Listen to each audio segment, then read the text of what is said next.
मैदान छोड़ छोड़ करके भागना चाह रहे हैं और पार्टी कह रही है ऊपर से हाईकमांड की लड़ना पड़ेगा। भाइयों से मिले, किसानों से मिले, कट्टों में तुलाई देखी, मजदूर की ढुलाई देखी, कैसे आप देख रहे हैं अन्न जो है भंडारों में जा रहा है और वहीं भंडारों से फिर जो है देश में जो 80 करोड़ लोगों को अगले 5 साल के मोदी जी ने जो वायदा किया है कि हम फ्री में राशन देने का काम करेंगे, तो मज़दूर साथियों से भी हमने चर्चा करी। मज़दूर को सहूलियत और ज़्यादा मिले। पहली बार हरियाणा के अंदर मज़दूरों के रजिस्ट्रेशन का प्रावधान ये मार्केटिंग बोर्ड की तरफ से किया गया है। मैं हमारे मुख्यमंत्री जी का भी और भाई आदित्य जी जो चेयरमैन हैं उनका भी धन्यवाद करूंगा कि एक दूरदर्शी सोच के माध्यम से मज़दूर को हर तरीके का लाभ मिले भविष्य में, वो सुनिश्चित करने का एक कदम है। तो लोग जानते हैं इस बात को कि आएगा मोदी जी, उनका विकास कराएगा मोदी जी, उनको आगे बढ़ाएगा मोदी जी, और राष्ट्र निर्माण के इस मोदी जी के संघर्ष में, उस संकल्प में हर मजदूर, हर किसान और हमारा आड़ती भाई यहाँ मुख्य रूप से मैं समझता हूँ कि उनके सहयोगी के तौर पे काम करेगा और 25 तारीख को कमल के बटन के सामने 25 मई को बटन दबाएगा और 400 पार में भी इनकी बड़ी भूमिका होगी।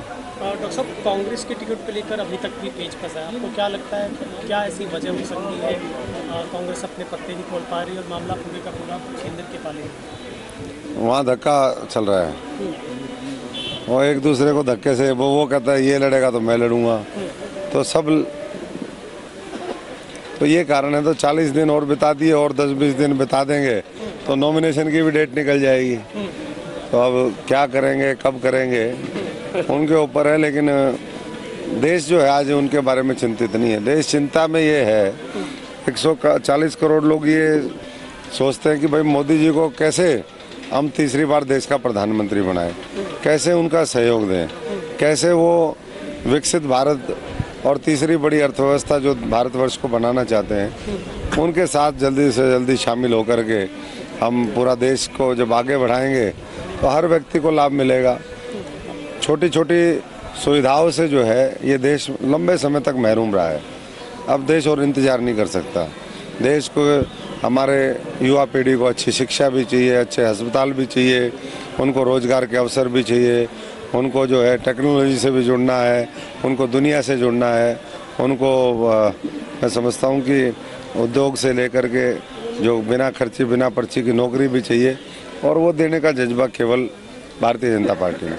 डॉक्टर साहब, हम लोग देख रहे हैं लगातार कि आपके कार्यक्रम भी हो रहे हैं, वहाँ पर किसानों का विरोध भी होता है। वो कहते हैं कि हम अपने 10 सवाल भाजपा के प्रत्याशियों से पूछेंगे और वो हमारा जवाब नहीं। जवाब तो अलग अलग समय पे हमने भी दिया है, हम भी उनके साथ उनके संघर्ष में शामिल रहे हैं।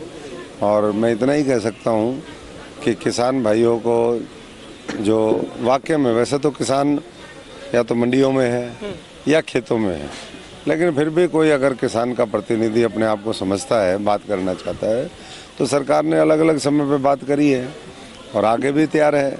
अब तो चुनावी समय है और इसमें मैं समझता हूँ कि अपना बहुमूल्य योगदान सब साथियों को देना चाहिए, लोकतंत्र को मजबूत करना चाहिए, और जो सरकार आने वाली है उसी से तो बातचीत करेंगे।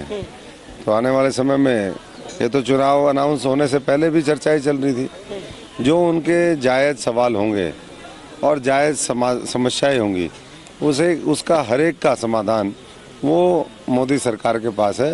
लेकिन मैं समझता हूँ कि सबको शांति प्रिय तरीके से अपनी बात रखनी चाहिए, और विपक्ष जो उनको ढाल बना करके आगे बढ़ना चाहती है, मैं उनको इतना ही कहूँगा कि मैं इनको बहुत, विपक्षी जो लोग हैं इनको बहुत अच्छे से समझता भी हूँ, जानता भी हूँ, मिलकर के हमने काम भी किया है। ये बिल्कुल खोखले लोग हैं, एक तरफ मोदी जी की गारंटी है और एक तरफ ये खोखले लोग हैं। ये तो उनको तय करना है कि किसके साथ चलना है। मैदान छोड़ छोड़ करके भागना चाह रहे हैं और पार्टी कह रही है ऊपर से हाईकमांड की लड़ना पड़ेगा।